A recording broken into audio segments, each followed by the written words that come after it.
Mga paghurup-hurup sa estasyones nin Via Crucis.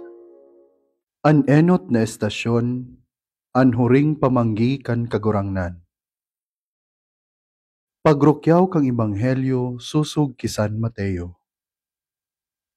Mantang sinda nagkakakan, kinuha ni Jesus ang tinapay, benendisyonan, binaak, itinaos sa mga disipulos asin nagsabi, "Akua asin kakananin do, ini ang sakong hawak."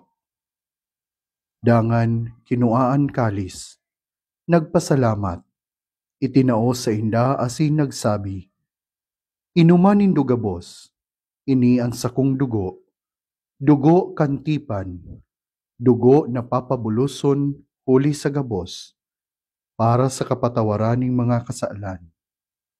Sinasabi ko sa indo, puon ngunyan, dahil na ako mainom liwat kaining bunga ning ubas, sagkod sa aldaw na iyan inumon ko kaiba nindo, alagad bago sa kahadean ning sakong ama." Nag-arawit ning mga salmo, asin nagruluwas, pasiring sa bukid ning mga olibo. An marhay na bareta kan satong kagurangnan. Paghurup-hurup.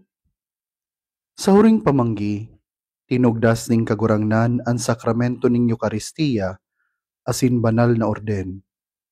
Sa Eukaristiya, inutob niya ang gabos na panuga nin lumang tipan. Urog na ang pangako na kita magkakakaning tinapay na gikan sa langit. Tinapay na magpapabasog sa satuyang hawak asin kalag.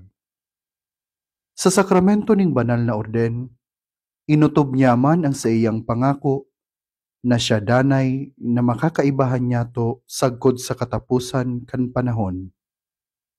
An kagurangnan nagadan para sa tuya, asin ang huring pamanggi iyo ang testimonya ning sa iyang dai masukol na pagkamuot sa satuya.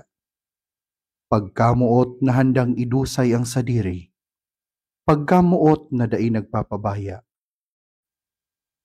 pagkamuot na dai kayang daugoning kagadanan asin karatan. Sa pagselebrar niyato ning Eukaristiya, lugod manumpungan niyato ang kagurangnan na nakatago sa materya ning tinapay asin arak, siring man sa persona kan satuyang mga padi.